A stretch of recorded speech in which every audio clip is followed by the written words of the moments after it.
people live in Hinsdale because it's proximity to Chicago. I would say that people live in Hinsdale, Illinois because it's not reliant on the city, because you can actually do most of the things, like go to a fancy steakhouse, for example. There's Oak Brook Shopping Center, and there's also downtown Hinsdale. So you probably have 12 fine dining restaurants without ever actually going into the city. Now, if you want to see like a professional sports game, or if you want to go to the lake, yes, those would be reasons to travel into Chicago.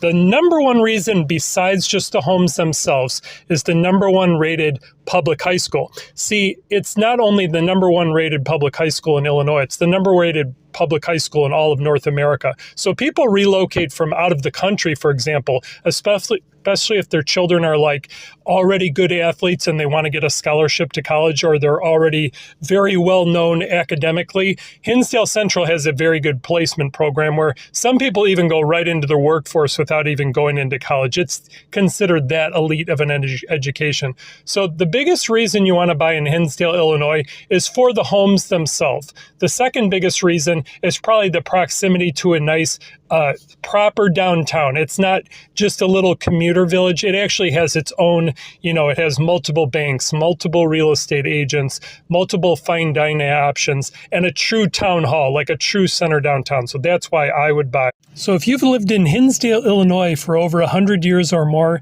this video is for you. This is more about legacy than liquidity. See, a lot of people make videos about Hinsdale or other suburbs and real estate and talking about what moves or what transacts.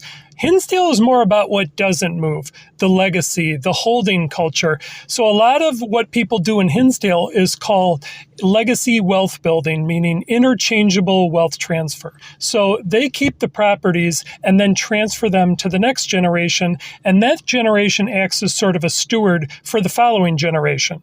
See, sometimes in sales, there's a scarcity mindset, and sometimes that's a false scarcity. But in Hinsdale, it's actually a real scarcity because a lot of these families love the town so much that they never sell. See, a lot of people will never talk about this, but because of Hinsdale Central High School and the generational families, it's considered sort of a faux pas to sell your assets just to liquidate them. So when the market's high, Hinsdale people typically hold on to these properties. Similar sort of adjacent suburbs or pretend legacy wealth suburbs will move like when their kids are done with high school or when their kids are about to start junior high. In Hinsdale, that's sort of a cardinal sin. You hold the property until the next generation. To simply sell your assets and give up Hinsdale, Illinois is one of the biggest things that people do not believe in doing. They believe in holding on to the property,